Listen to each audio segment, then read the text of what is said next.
Welcome to a discussion on Sardar Patel's idea on citizenship. As you are aware, citizenship is the embodiment of special legal rights and entitlement and duties and obligations of the people in relation to the state and the people themselves. It is shaped through the engagement of people with the state for centuries. It is indeed a Western innovation and still under the process of refinement based on situational experimentation. In the present juncture of its shaping up, it has been integrated with several key elements to those have evolved over the centuries. Citizenship has been shaping and shaped in different parts of the world. Based on the Western experience, T.S. Marshall in 2009 highlighted that citizenship that embodies a varieties of civil, political and social rights have evolved over the last centuries sequentially. What is important is that what we find today as an embodiment of social, political and economic rights, those have not remained constant on the one hand, and simultaneously those have not been uniform across the world. So it has evolved. How it has been evolved over the centuries?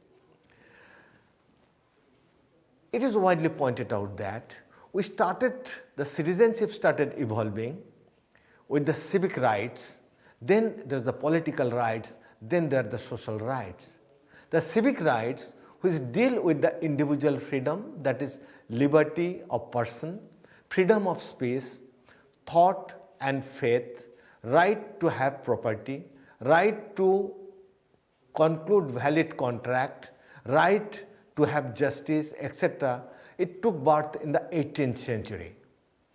You understand why we are talking about the 18th century? It is the end of 18th century. We find the proliferation, the American War of independence, the French Revolution that gave the slogan of equality, fraternity and justice, and also of the citizenship idea.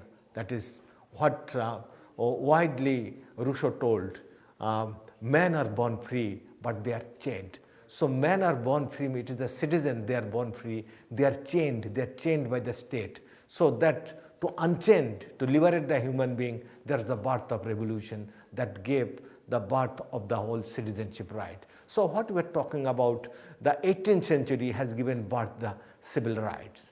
Now as the society progressed, there emerged the whole notion of political rights, which delineates the right to participate in the exercise of political power.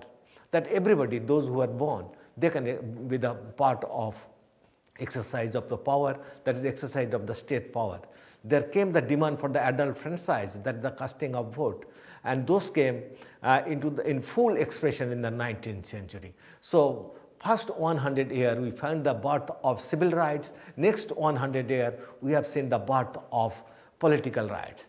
But political rights itself, only the adult franchise and participation of political power, only limited few, is not enough to depict the expression of equality, fraternity and justice in the society. What is important? There should be proliferation of the social rights. Social rights that asserts for the right to the economic welfare and social security, right to share the full social heritage, right to live a life of dignity as a civilized being according to the standard prevailing in the society. All those rights, the talk of those rights got momentum in the 20th century.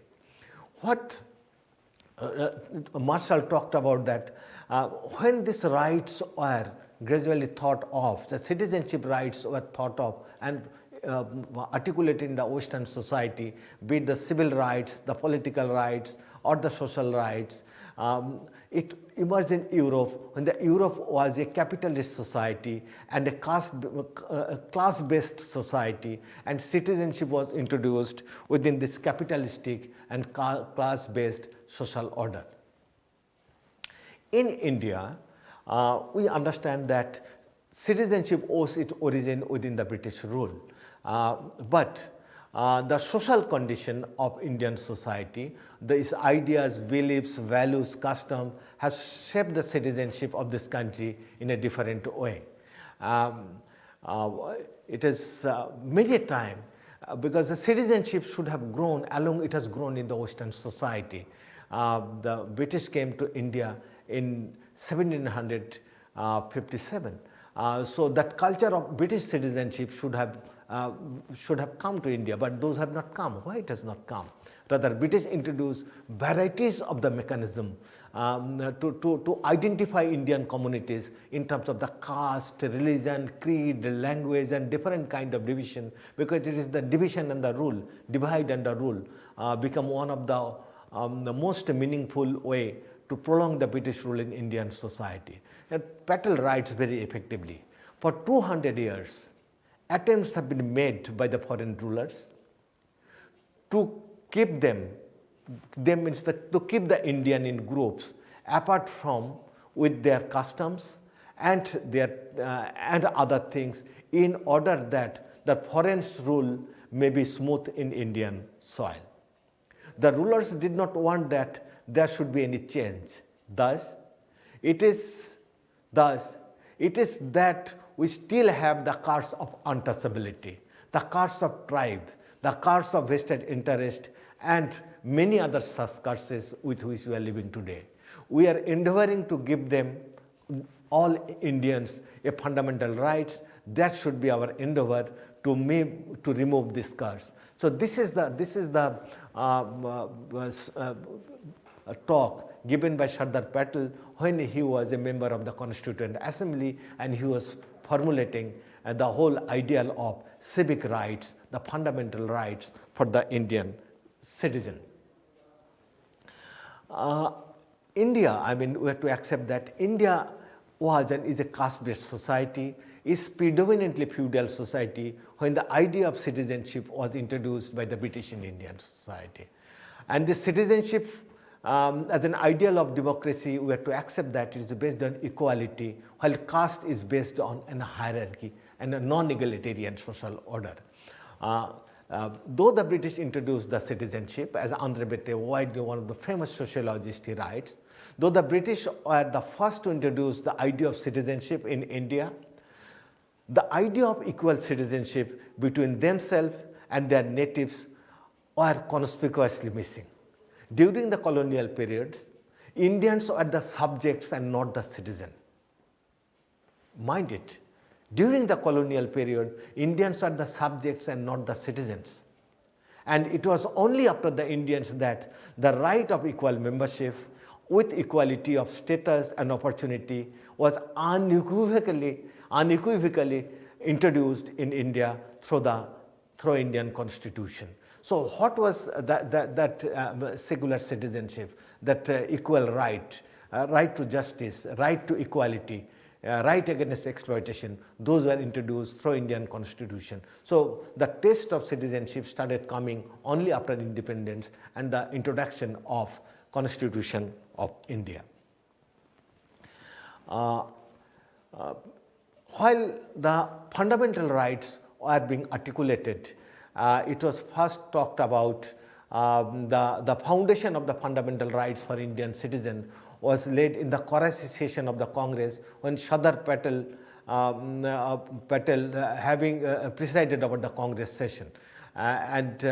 He was instrumental in passing in 1931 the documents of fundamental rights for the Indian citizen. It was underlined as early as 1931. When he became member of the Constituent Assembly, and also simultaneously he was spearheading the group of the civil liberties, of civic liberties for Indian and the people's right in 1947, he also gave a lot of emphasis on the fundamental rights of Indian citizens.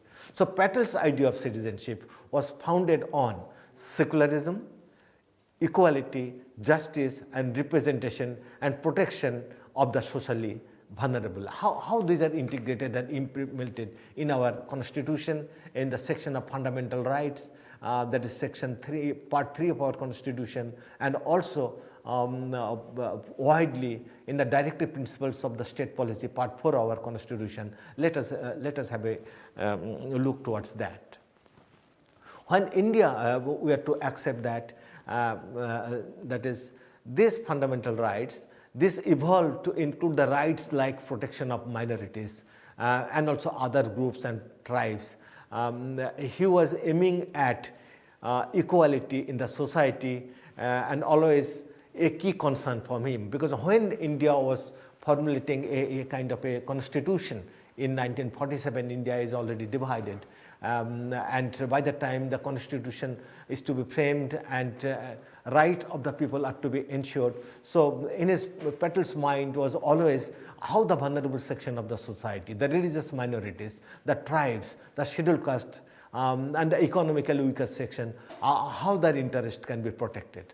So Patel was of the firm opinion about the country as a union in India. It is to be a secular state having complete safeguards of the rights of the minorities, and therefore no question of separate electorate.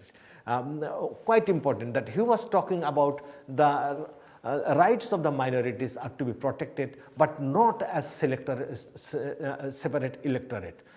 He resolved, and he very strongly he told those who want that kind of things, that a separate electorate, should have a place in Pakistan, not in India.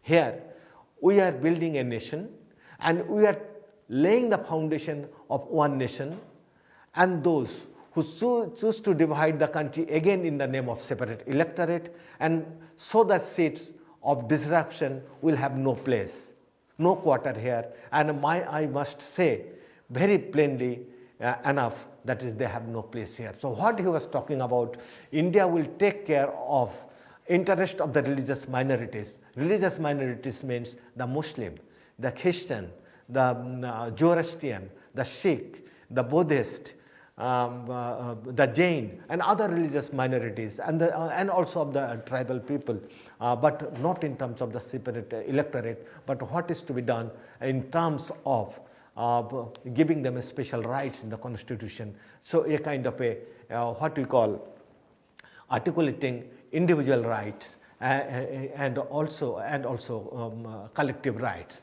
So let us talk about the minority rights he talked about. Being the chairperson of the minority committee of the Constituent Assembly, Sardar Patel widely asserted that although the Constitution of India, it has come out of, it is refraining from using the term minority, but referred to the minorities based on the religion and language, and detailed the minority rights most comprehensively. So Constitution of India does not permit, that is in terms of identifying minorities only in terms of religion. What he talked about the minorities in the constitution, because it is talking about the equality, but simultaneously within that some of the group rights are protected for the various religious group, and giving them certain rights to protect their culture, to promote their culture, and also make some special arrangement of their institution. So what he did in the first phase, he identified 6 fundamental rights. Rather, initially those are 7 fundamental rights. That is right to equality. It is talked about Article 14 and to 18. Right to freedom, Article 19 to 22. Right against exploitation, Article 23 to 24. Right to freedom of religion, Article 25 to 28. Cultural and educational right, 29, 30. Right to constitutional remedies, Article 32.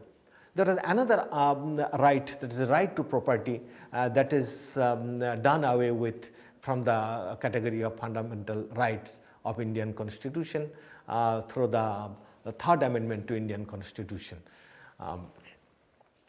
Now let us talk about the group rights and the individual rights. The liberal democracy is based on the individual rights and also of the group rights. One can read Article 14 that guarantees the equality and prohibiting discrimination based on birth and religion. So nobody can be discriminated in the society based on birth and religion, gender, etc. consideration. Similarly, also Article 30, it guarantees that the educational institution may run by minority groups would not be discriminated against in grant of financial assistance from the state, even as it granted their functional autonomy, and can visualize as how framers of these articles of the Constitution bravely sought to rectify the historical oppression and discrimination and untouchability and physical distance. So those are kind of things practiced in the society. So our Constitution made the provision by asserting some of the collective rights to the various religious group for their educational institution. Thus, what we find that Indian Constitution recognized and guarantees right to every citizen, both as individual group, those they get the fundamental rights, and also at time as a member of the religious group, linguistic group, cultural group, ethnic groups as a citizen. So it's the kind of a making a balance between individual rights and also kind of a collective rights, what we call the group rights. Now, what Sardar Patel widely underlined, that is, as we told, he was for a society founded on secularism and egalitarianism. That is, everybody should get a sense of equality in the society. The Constitution guaranteed the right of equality before law and equal protection of law to everybody. It also prohibits the discrimination against citizens on the ground of religion, race, caste, sex, or place of birth.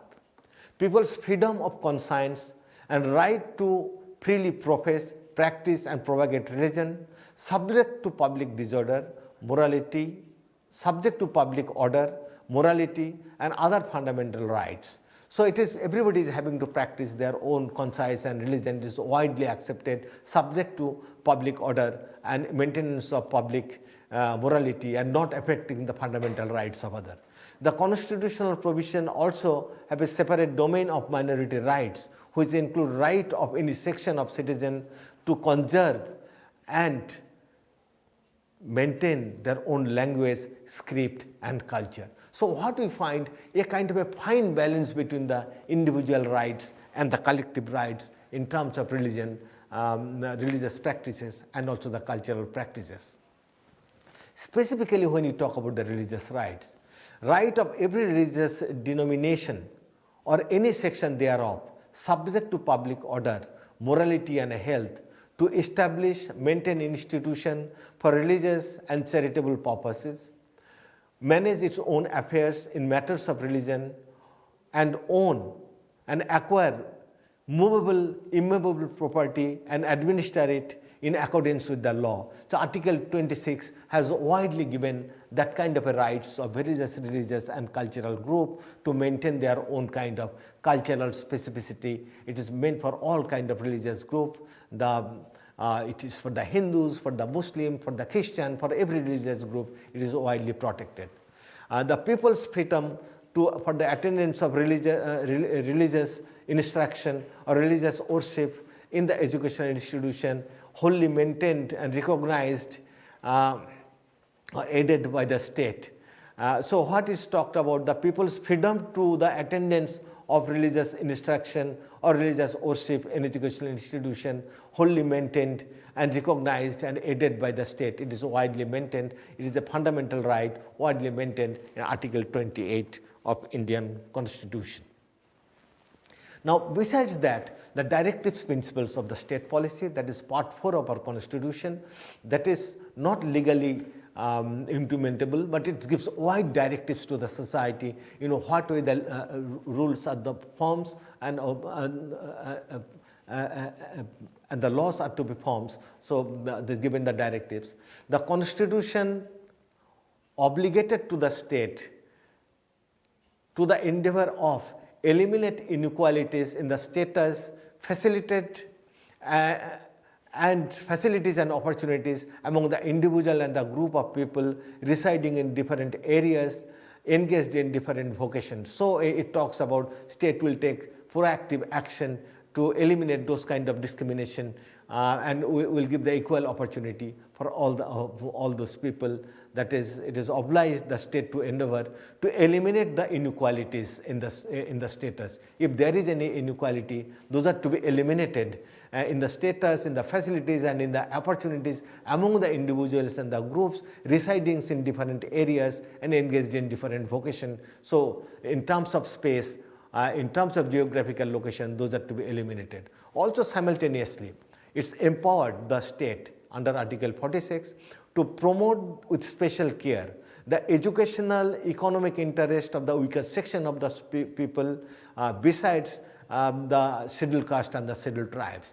Specifically for the scheduled caste and scheduled tribes, Article 17 is mentioned. So Article 46 widely talked about the economically and educationally weaker section. Special provisions are to be made. We have seen that later on the Mandal Commission report has come and is implemented. So it is founded on those kind of the directives of the directive principles of the state policy.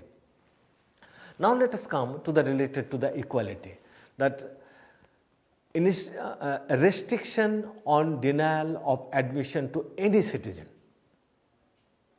to any educational institution maintained or aided by the state or group only of religion, race, caste, language, or any of them. So nobody can be denied admission to any citizen to any educational institution maintained by the state on the basis of their religion, caste, language, and any other thing. A right to all religious and religious minorities to establish and administer their educational institution. This is again a special rights given in the Constitution in Article 30. Freedom of the minority managed educational institution from discrimination in matters of receiving aids from the state. Also, it talks about the provision of special officer for the linguistic minorities and their duties. What is important that Sardar Patel was not in favor of a separate electorate in the name of religion, in the name of cultural group. But what he strengthened so effectively, given special right as enshrined in the Constitution, the religious right, the cultural rights, to empower them culturally and also economically, similarly to get a sense of equality within the social order. So he widely talked about, and widely what he has talked about in terms of giving protection to the weaker section, the minorities and other, it is widely reflected in the constitutional provision in several clauses, Article 29, Article 30, Article 31, and also Article 350, as I already pointed out. Now again, I go back to the right to equality. As Article 14 to 18 of the Constitution of India fall under the right to equality. Article 14 states that the state shall not deny any person equality before law or equal protection of law. This is for everybody. It also talks about Article 15, the state shall not discriminate against any citizen on the ground of race, religion, caste, sex, place of birth. So these are the proactive clauses, those are made in the Indian Constitution. One is that there will be no discrimination on the basis of language, caste, creed, religion, etc. like this. Simultaneously, it is also giving the religious minorities and linguistic minorities varieties of the enabling provision to smoothen, to flourish their cultural endeavor in the society. Now, he was strongly in favor of abolishing the untouchability. There shall be equality of opportunity in respect to the public employment for all citizens, and they may not be deprived of equal opportunities on the ground only on the basis of religion, race, sex, descent, or place of birth. However, they also made that it's okay, nobody can be discriminated, but simultaneously he made the provision for protective discrimination. However, the state can make the special provision for the reservation of post for the members of any backward classes of citizen not adequately represented in services or for the scheduled caste and for the scheduled tribes. The state may make provision for the reservation of reservation in promotion for the members of the scheduled caste and scheduled tribes. It talks in Article 16. And similarly, untouchability has been prohibited and made a punishable offence by law in Indian Constitution. So what we find, it is not only it has given a protection of the minorities, it has also given lot of protection of socially, economically disadvantaged section of the society, scheduled castes, scheduled tribes, other backward classes and the others. So what he has tried, Sardar Vallabhbhai Patel, to ensure the civil rights, he has made varieties of enabling provision in Indian Constitution, and those enabling provision, however, should not remain only in the law book. Those should be implemented in letter and spirit. That's why there is lot of civil society organization across the country. They're spreading the legal awareness among the people to be aware of the constitutional provision, about the civic, about the constitutional awareness. Also, there has been proliferation of the citizen charter, that is how the citizenship gradually can evolve in the country. So there should be, there has also been a process of not only legal awareness, legal literacy, starting from the early days of Indians, early days of one schooling. So what is important, Sardar Patel has widely tried. He tried to give a foundation of a egalitarian society in which everybody should get a sense of equality, fraternity, of justice, independent of their race, religion, caste and other things. Simultaneously, even the religious minorities, the economically and socially vulnerable section of the society, they can a space for their empowerment of the society. What it talks about, it is the empowerment of the citizenship, empowerment of citizenship rights. Thank you very much for being with this talk. Thank you.